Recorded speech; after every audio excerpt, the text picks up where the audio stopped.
Ang caregiver na nakakita ng tunay na aswang. Isinulat mula sa salaysay ni Rex, 35 taong gulang, nakatira sa Pasay. Dear Pinoy Storyline. Ako si Rex, 35 taong gulang at isang caregiver sa Pasay. Matagal na akong nag-aalaga ng matatanda at may sakit, pero ang isang karanasan ko sa isang probinsya sa Visayas ang hindi ko malilimutan. Noong 2018, inalok ako ng isang kakilala ng trabaho sa isang malayong baryo. Matanda na raw ang pasyente at walang ibang kasama sa bahay.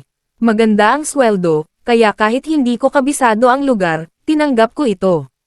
Dumating ako sa baryo bandang alas 5 ng hapon. Tahimik ang paligid, walang masyadong tao sa daan at puro matataas na puno ang nakapaligid sa bahay ng aking aalaga ang si Aling Marta. Siya ay 86 na taong gulang, mahina na, at may sakit sa puso. Pinakilala ako ng pamangkin niyang si Mang Tano, isang magsasaka. Mabait si Lola, pero minsan may sinasabi siyang may aswang daw sa paligid, babala niya sa akin. Napatawa lang ako, wala akong paniniwala sa aswang noon. Ang kakaibang gabing unang bantay. Pagsapit ng alas 10 ng gabi, natulog na si Aling Marta, at ako naman ay nagbabantay sa tabi niya. Maliwanag ang buwan, pero sa labas ng bahay ay tila sobrang dilim. Bigla, may narinig akong kaluskos sa bubong. Hindi ito basta lang tunog ng sanga ng puno, para itong mabibigat na hakbang. Sinilip ko ang bintana, pero wala akong nakita. Tulog na ba siya? Bulong ng isang garalgal na boses mula sa labas. Nanginginig ang kamay ko habang dahan-dahan ang sumilip. Sa liwanag ng buwan, may nakita akong isang malaking anino sa puno ng mangga. Hindi ito tao. Ang mata niya'y pula, ang katawan ay payat pero matangkad, at ang kuko ay mahahaba. Nanlalamig ako sa takot. Biglang bumukas ang mata ni Aling Marta. Naririto na naman siya, mahina niyang sabi. Ang pagtatangkang. Pagpasok ng aswang. Sinubukan kong pakalmeyan ang sarili ko. Baka isip lang ito ng pagod. Pero nang marinig kong bumagsak ang isang malaking bagay sa bubungan, alam kong hindi ito normal. Nagdasal ako ng mahina habang hinanap ang bawang at asin na nasa tabi ng altar. Sabi ng matatanda, panlaban daw ito sa aswang. Nagsimula akong magwisik ng asin sa pinto at bintana. Lalong lumakas ang kaluskos, hanggang sa may dumaan na anino sa labas ng bintana, mabilis at matangkad, na parang hayop na nakatayo sa dalawang paa. Biglang nag-ingay ang mga aso sa paligid, tila nagwawala. Narinig ko ang matinis na huni na parang sigaw ng isang babae, pero may halong tunog ng hayop. Ang tunay na pagsalakay. Maya-maya, may malakas na kalabog sa pinto. Sinusubukan nitong buksan. Kinuha ko ang itak na nakita ko sa tabi ng altar.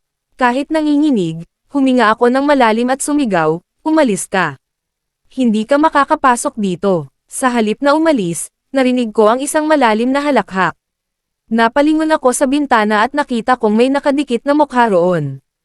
Ang balat niya'y kulubot at parang nababanat, ang mga matay nagliliwanag sa dilim.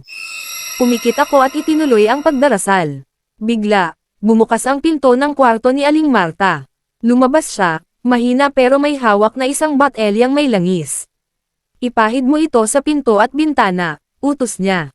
Sumunod ako, at nang mahawakan ko ang langis, biglang nag-iba ang tunog sa labas. Napalakas ang alulong ng aswang, tila nasasaktan. Ilang sandali pa, tumigil ang kaluskos, at unti-unting naglaho ang presensya nito. Ang pagtatapat ni Aling Marta. Kinabukasan, ipinaliwanag ni Aling Marta ang lahat. Matagal na siyang nagpapakita sa akin. Noong bata pa ako, may alitan ang pamilya namin sa isang babae na may lahing aswang. Simula noon, palagi na akong binabantayan ng nilalang na iyon. Dahil sa edad niya, hindi na niya kayang ipagtanggol ang sarili. Kaya raw kailangan niyang may kasama sa bahay, para may pananggalaban sa aswang. Doon ko lang napagtanto kung bakit hindi tumatagal ang mga caregiver niya noon. Ang huling engkwentro. Nang magdesisyon akong umalis makalipas ang ilang linggo, may kakaibang nangyari sa huling gabi ko roon. Habang natutulog si Aling Marta, may narinig akong mahihinang yapak sa labas. Bago ako makalapit sa bintana, may isang matandang babae na nakatayo roon, nakangiti sa akin. Aalis ka na pala, aniya sa malamig na boses. Babalik ako kapag wala ka na. Dali-dali akong nagpunta sa kama ni Aling Marta at binantayan siya hanggang umaga. Sa huling araw ko roon, Nagbigay si Aling Marta ng maliit na bote ng langis at sinabing, ito ang proteksyon mo. Huwag mong iwawala. Pag alis ko, hindi ko na muling binalikan ang baryo. Ilang buwan ang lumipas, nabalitaan ko na lang na namatay na si Aling Marta. At sa huling gabing ginamit ko ang langis bago ito maubos, na naginip ako ng isang anino na nakatayo sa may puno ng mangga. Nakangiti at tila nag-aabang. Pagtatapos, ito ang kwentong pinadala ni Rex mula sa Pasay.